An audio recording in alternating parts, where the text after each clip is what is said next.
kalau nggak salah. Natal Mulia 2017 2017. Udah 4 tahun lalu loh. Wah, luar biasa. Waktu cepat sekali. Dan hari ini puji Tuhan bisa berjumpa dengan rekan-rekan semua, Bapak, Ibu, teman-teman semua. Hari ini ada sebuah kebenaran firman Tuhan yang saya mau bagikan. Dan saya apakah ini bisa langsung share screen ya? Bisa ya? Bisa, Pak. Bisa. Oke, sebentar ya. Saya siapkan dulu sebentar. Karena tadi saya sempat restart sebentar. Si waktu saya sebentar aja.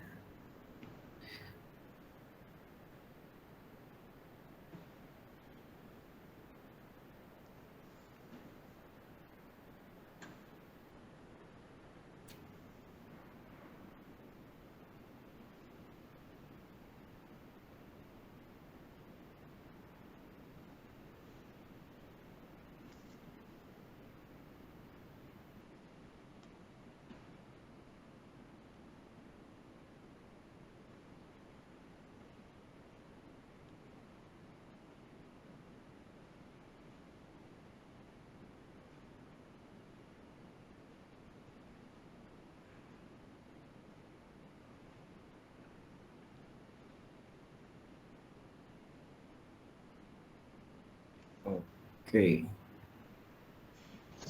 Ya, sudah terlihat, Pak. Sudah terlihat ya? Ya. Sebentar ya, saya coba full screen kan ya. Maaf, saya nggak terbiasa pakai apa nih, Google Meet. Jadi rada kagok kalau pakai Google Meet.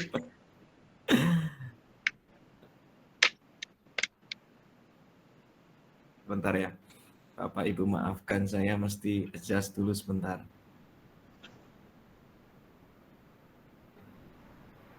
Ya, sudah, Pak. Udah ya? Sudah full screen.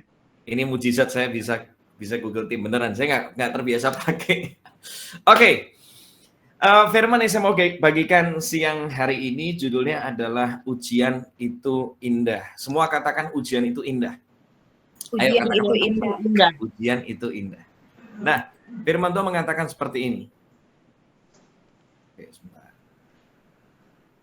Dikatakan di dalam Yakobus 1 ayat 2 sampai 3, dikatakan bahwa anggaplah sebagai saudara-saudaraku di PD Mulia, anggaplah sebagai suatu kebahagiaan apabila kamu jatuh ke dalam berbagai-bagai pencobaan. Sebab kamu tahu bahwa ujian terhadap imanmu itu menghasilkan ketekunan. Firman Tuhan kali ini rada aneh menurut saya. Menarik gitu. Orang kita diuji, jatuh ke dalam berbagai-bagai pencobaan atau ujian, tapi malah disuruh berbahagia. Wah, ini sesuatu yang kontradiktif, nggak mudah. Tapi ketika saya merenungkan firman ini, saya mendapatkan satu pepatah yang pernah saya dengar, dikatakan bahwa the way we see the problem is the problem. Cara kita melihat masalah itu seringkali adalah masalahnya. Karena kalau kita salah melihat, kita bisa jadi salah untuk meresponi. Yuk kita coba lihat roti donat. Ini roti yang sama. Dilihat sama dua orang yang berbeda. Satu orang akan ngomel-ngomel ketika lihat roti donat. Karena apa? Ini orang bikin roti kok nggak niat sih. Roti udah bahan utuh, buang-buang bahan lagi, dilobangin. Kayak gini nih orang nggak niat nih. Udah deh, pasti rotinya juga nggak enak. Nggak dimakan akhirnya. Tapi ada satu orang lain yang melihat dengan cara yang berbeda. Dia akhirnya lihat rotinya. Keren ya. Ada roti bentuknya kayak huruf O. Rotinya beda nih. Jadi ini kalau dikasih stroberi, dikasih coklat, wah ini bisa laku keras karena bentuknya unik. Dan rasanya perlu dicoba. Rasanya enak nih. Nah, lihat. Ini roti yang sama, tergantung siapa yang melihat. Satu bisa ngomel-ngomel, satu bisa apa? Happy. Masalah itu juga sama, ujian itu juga sama, tekanan itu juga sama. Kalau kita benar cara melihatnya, maka kita akan berbahagia. Nah, ada 3 alasan yang sederhana kenapa kok malah kita disuruh berbahagia ketika kita diuji. Saya rindu ketika cara pandang kita diubahkan siang hari ini, kita sekarang akan melihat masalah dengan cara pandangnya Tuhan. Akhirnya penuh dengan kebahagiaan. Mengapa sih ujian itu indah? Kenapa kita disuruh berbahagia? Alasan pertama ini. Gara-gara kita diuji, justru malah semua potensi yang terbaik itu baru keluar dari hidup kita. Pandemi ini membuat saya nggak bisa, kapan hari itu nggak bisa nganterin anak untuk potong rambut. Sementara rambut mereka udah tambah panjang dan saya ngerasa, aduh ngelihatnya udah nggak enak gitu. Nah tapi nggak bisa ke salon gitu, semuanya pada tutup. Akhirnya saya mikir, saya coba potong rambut. Akhirnya beli tuh hair clipper. Potongan pertama sih hancur beneran.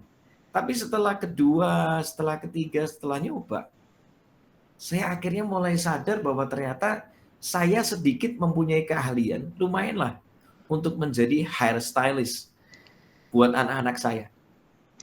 Gara-gara ditekan, nggak bisa kemana-mana dan harus potong rambut anak, tiba-tiba malah bisa potong rambut beneran. Lucu ya? Kita tuh kalau ditekan, justru malah potensi yang terbaik itu keluar dari hidup kita. Ada perusahaan yang nggak pernah berpikir, atau coffee shop lah, mereka tiba-tiba bisa mengeluarkan kopi literan yang selama ini nggak pernah ada. Kopi kok literan? Kopi itu harusnya gelas. Tapi ternyata gara-gara pandemi ini keluar konsep kopi literan. Ada lagi konsep frozen food. Dulu nggak seberapa jalan tapi mungkin di skop tertentu. Tapi gara-gara pandemi ini membuat frozen food itu jadi lebih jalan. Semua orang akhirnya bisnisnya konsepnya frozen food. Lihat. Gara-gara tekanan, justru malah hal yang terbaik itu keluar. Saya tuh banyak nulis lagu yang bisa dikatakan berbicara dalam kehidupan banyak orang. Itu gara-gara apa? Proses, gara-gara ujian.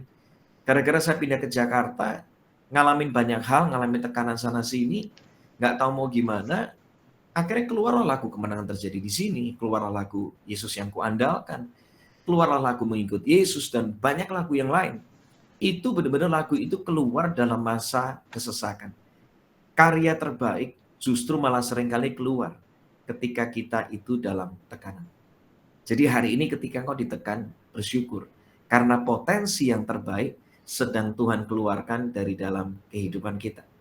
Yang kedua yang saya belajar bahwa ketika kita diuji, kenapa kita disuruh berbahagia? Karena ternyata ujian itu membuat kita naik kelas dan kita bisa dapat kepercayaan yang lebih besar. Orang kalau diuji SIM, ya surat izin mengemudi, itu karena mau dipercaya supaya bisa bawa mobil atau motor di jalan. Ya.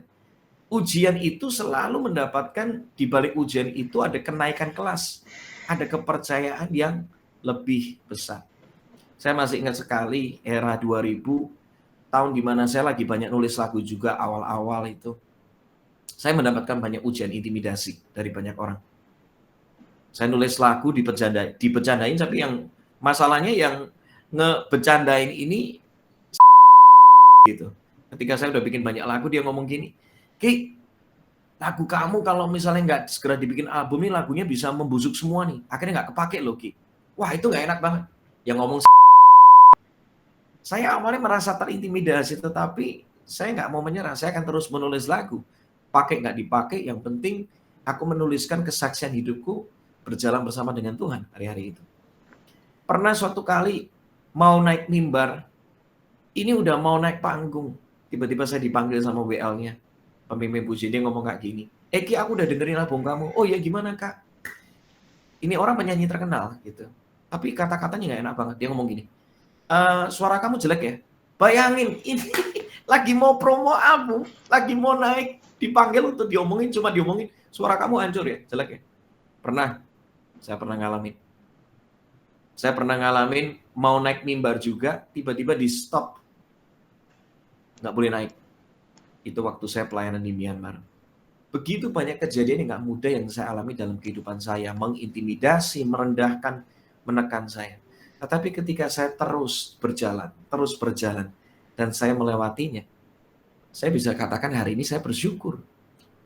Gara-gara saya diuji, Akhirnya saya hari ini bisa mendapatkan kepercayaan yang jauh lebih besar daripada ujian saya. Ya. Kalau kita lulus ujian itu akan berakhir dengan kepercayaan. Jadi bersyukur. Karena ketika kau ada yang menekan, menguji, sebetulnya kau lagi mau dikasih kepercayaan yang lebih besar. Yesus harus naik ke atas kayu salib supaya dia bisa menaklukkan maut dan dikaruniakan nama di atas segala nama. Jadi hari ini berbahagialah ketika kau diuji, di balik ujian ada kepercayaan yang lebih besar. Yang ketiga, kenapa ujian itu indah? Karena kalau kita diuji, kita baru kenal Tuhan dengan lebih lagi. Kalau kita dibawa dalam musim ke-8, kita baru kenal ternyata Tuhan itu terang. Kalau kita dibawa dalam musim keletihan, kita baru kenal ternyata Tuhan itu kekuatannya.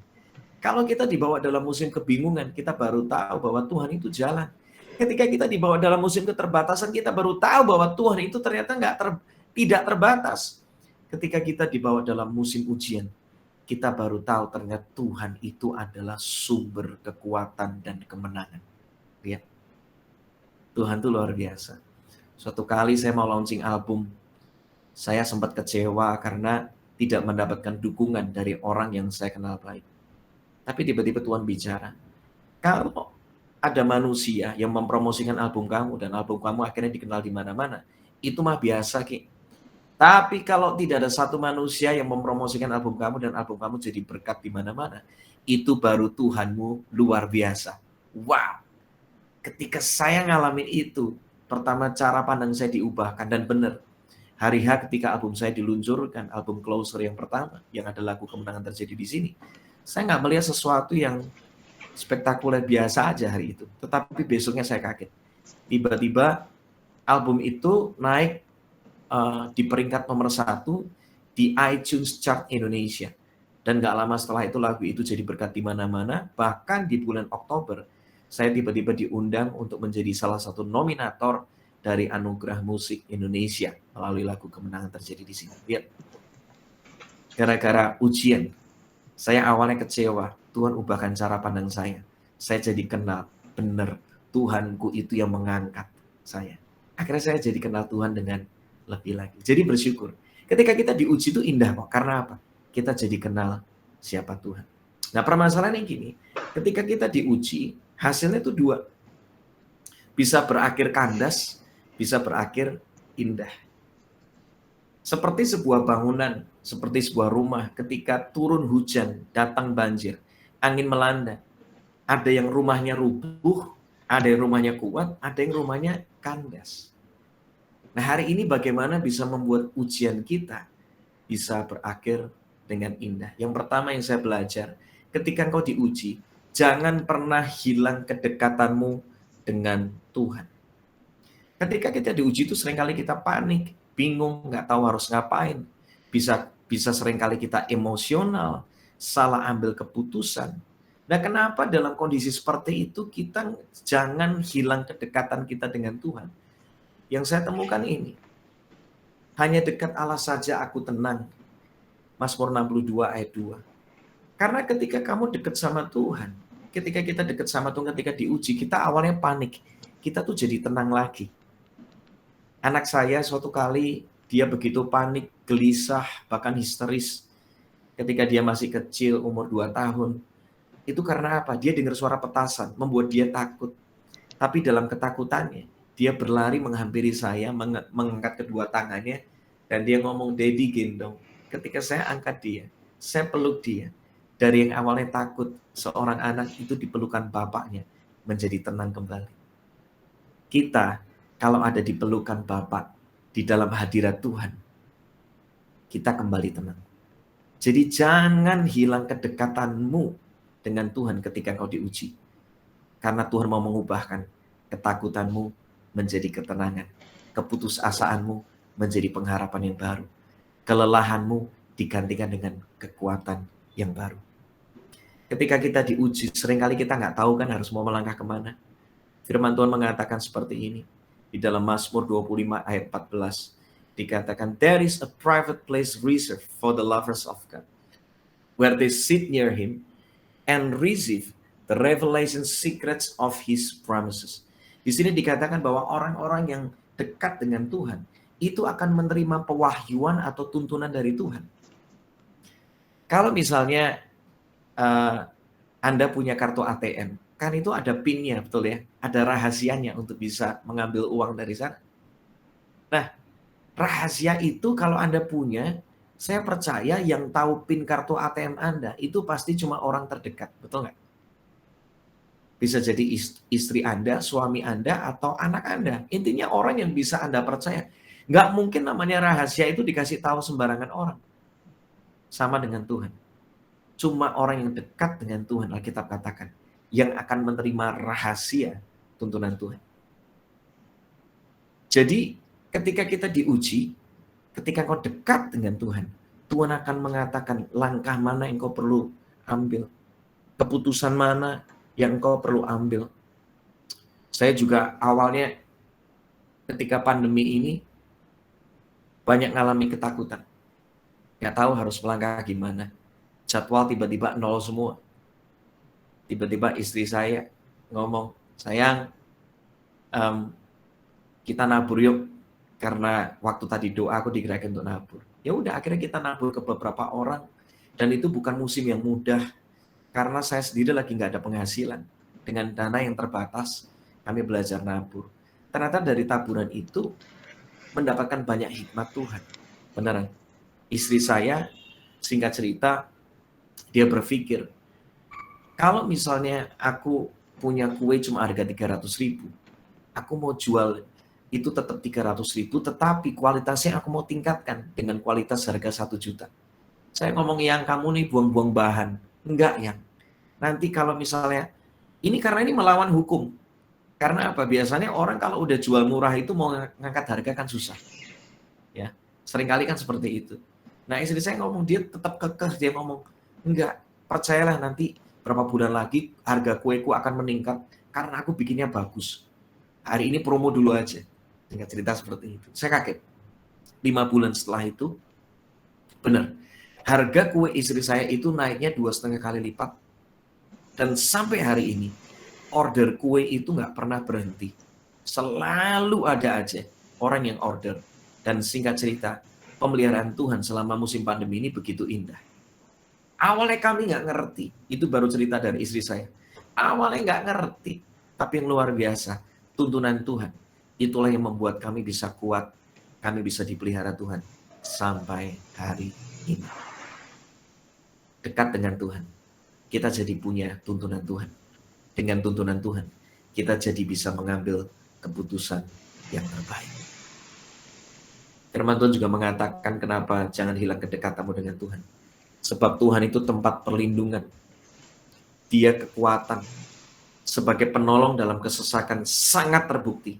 Sebab itu kita tidak akan takut sekalipun bumi berubah, sekalipun gunung-gunung goncang di dalam laut. Ibrani 13 ayat 8 mengatakan, Yesus Kristus tetap sama kemarin, hari ini, sampai selama-lamanya. Jangan hilang kedekatanmu dengan Tuhan. Karena apa? Kalau Tuhan bisa menolongmu di musim yang lalu, dia masih Tuhan yang sama yang bisa menolong setiap kita. Kalau di musim yang lalu dia bisa menyatakan kasih, kuasa, kebesarannya, kedahsyatannya, dia masih Tuhan yang sama yang bisa menguatkanmu, memampukanmu, membangkitkanmu, dan menolong. Jadi pertama, ketika engkau diuji, jangan hilang kedekatanmu dengan Tuhan. Yang berikutnya, ketika engkau diuji, tetaplah tabur yang terbaik. Karena masa ujian itu nggak selama-lamanya. Akan datang musim berikutnya, yaitu musim kepercayaan. Ketika lagi ditekan, tetap kasih yang terbaik. Lakukan yang terbaik. Firman Tuhan mengatakan, jangan keliru, kamu tidak dapat menipu Allah. Orang hanya menuai sesuai dengan bibit yang ditanamnya. Kalau kita memang di musim berikutnya, di musim kepercayaan kita memang rindu mendapatkan tuaian. Justru ketika kita diuji, tetap lakukan yang terbaik. Jangan ketika ditekan malah kita rebahan atau mungkin kita merasa nggak sanggup. Justru saya merasa musim-musim tekanan itu musim yang terbaik untuk kita berjuang dengan lebih lagi. Ya, saya belajar ini. Jangan ditahan-tahan. Justru ini musim yang terbaik untuk investasi, belajar lebih lagi, lakukan yang lebih lagi daripada musim yang lain. Ingat bahwa musim berikutnya itu akan datang. Saya suatu kali kemarin pelayanan ke kota Semarang, itu masih awal-awal pandemi, sudah mulai dibuka sedikit, dan tiba-tiba ada undangan ke rumah teman di Semarang. Dia kaget banget. Ki, kamu ngapain pelayanan ke sini? Ini cuma acara rumahan, tapi kamu bawa alat itu sampai kayak mau konser. Saya ngomong, enggak, saya mau kasih yang terbaik. Sekalipun musim seperti ini, justru saya mau all out. Ini musim yang terbaik, nggak ada bedanya kok dengan saya biasa bikin konser dengan yang nonton, yang hadir itu ribuan orang, dengan yang hadir cuma 10 orang. Bagi saya tetap menyembah Tuhan yang sama, saya nggak mau mengecilkan nilainya, saya tetap kasih yang terbaik. Singkat cerita, gara-gara kesempatan melayani di sana, justru akhirnya beberapa kali saya mendapatkan undangan untuk bisa melayani di berbagai macam tempat di Semarang. Lihat, gara-gara taburan yang terbaik, ternyata saya punya tuayan di beberapa tempat yang lain. Ada pintu-pintu yang dibukakan. So, pakai kesempatan hari ini, benar-benar dalam tekanan, dalam pembentukan, kasih yang terbaik buat Tuhan. Karena kita nggak mungkin kalau misalnya kita mau nuainya durian, tetapi kita naburnya jeruk, nggak bisa. Kalau mau nuai durian, ya naburnya durian. Dan semuanya ada waktunya. Tetap tabur yang terbaik. Tadi cerita istri saya, membantu kita mengerti. Dia melakukan yang terbaik. Dia mau all out dengan kuenya. Nggak kaget. Suatu kali, beberapa bulan setelah itu, dia menuai semua yang terbaik. Karena dia menabur yang terbaik. Taburlah yang terbaik. Taburlah pemikiran, taburlah kegigihan. Tidak hanya bicara tentang materi, ya. Taburlah kepandaian, taburlah kedetailan, taburlah kasih, taburlah kebaikan, hubungan yang baik, taburlah pemikiran, taburlah kreativitas, inovasi, kemurahan hati, ketulusan. Lakukan lebih daripada waktu sebelumnya. Karena siapa yang menanam sedikit akan menuai sedikit, dan orang yang menanam banyak akan menuai banyak. Yang terakhir, saya akan loncat. Ini kue istri saya, ya. Gara-gara ini, kami semua hari ini mengalami pemeliharaan Tuhan juga di dalam keluarga kami. Tuhan begitu luar biasa. Dan saya akan tutup dengan satu kata ini. Bagaimana bisa membuat ujian kita berakhir dengan indah? Yang terakhir itu simple. Sabar. Dalam kehidupan ini memang ada hal yang nggak bisa dipercepat. Ada seorang pengusaha, dia seorang investor, namanya Warren Buffett. Dia mengatakan, no matter how great the talent or effort, berapapun kita punya talenta ataupun usaha, ada hal-hal yang memang butuh waktu. Kita nggak bisa melahirkan bayi dengan cuma 1 bulan dan digantikan oleh 9 wanita hamil bersamaan. Nggak bisa. Namanya bayi mau lahir juga butuhnya 9 bulan melalui 1 kandungan. Nggak bisa.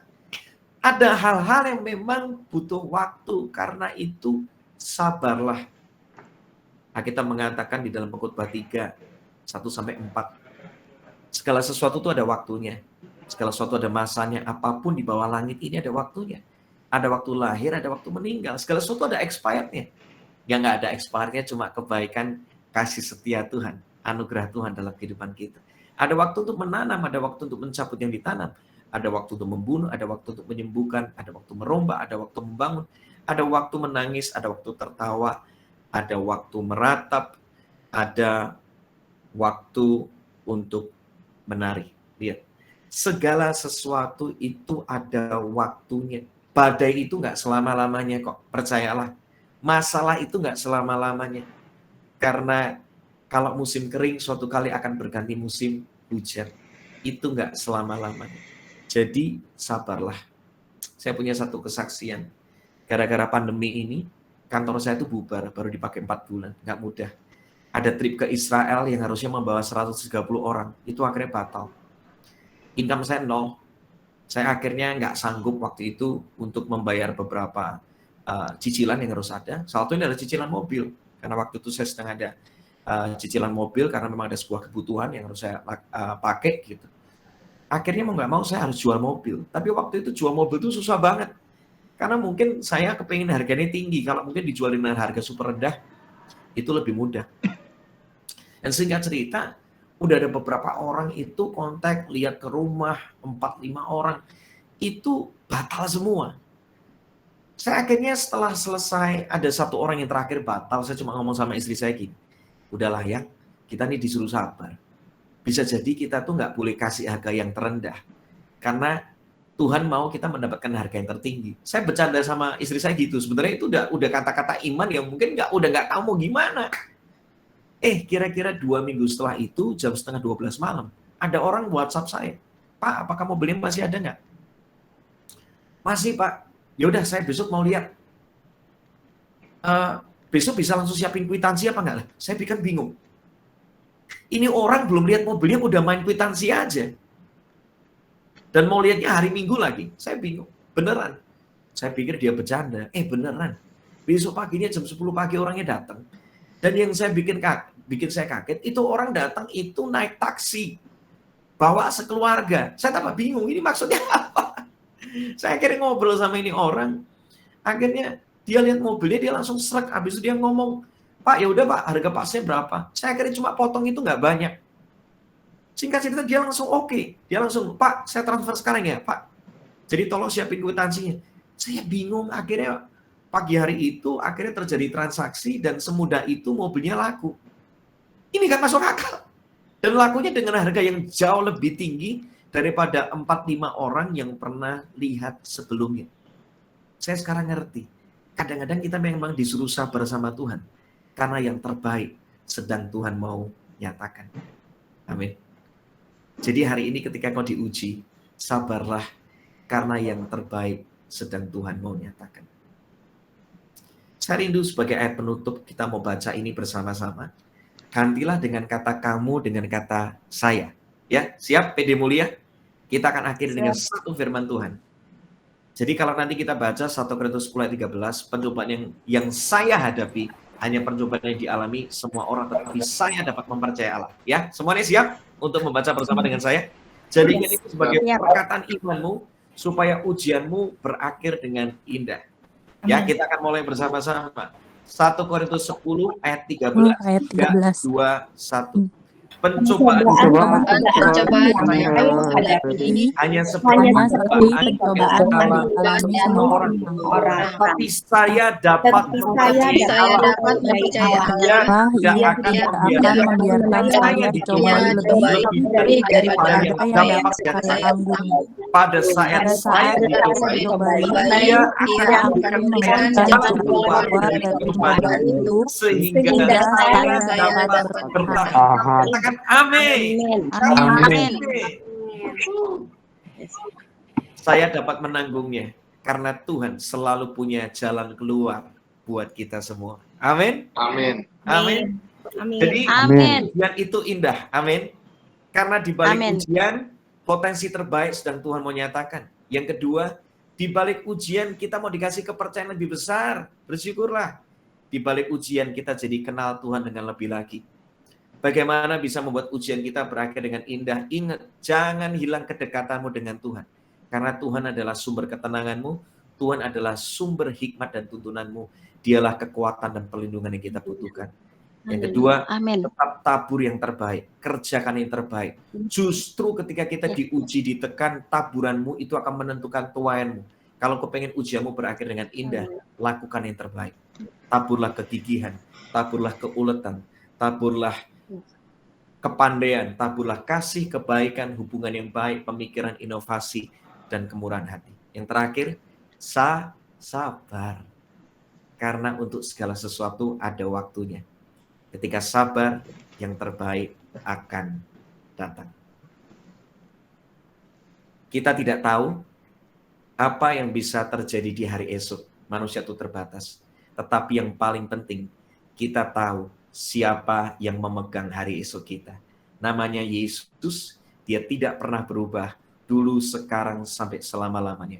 Kasihnya, kuasanya tersedia bagi kita semua. Amin. Haleluya. Amin. Haleluya. Amin. Semuanya diberkati. Amin. Amin. Amin. Sangat Mari diberkati. kita berdoa bersama-sama. Sebelum saya akan serahkan untuk setelah ini kalau nggak salah ada doa syafaat ya, saya serahkan. Kita berdoa sebentar ya. Tuhan terima kasih buat firman-Mu.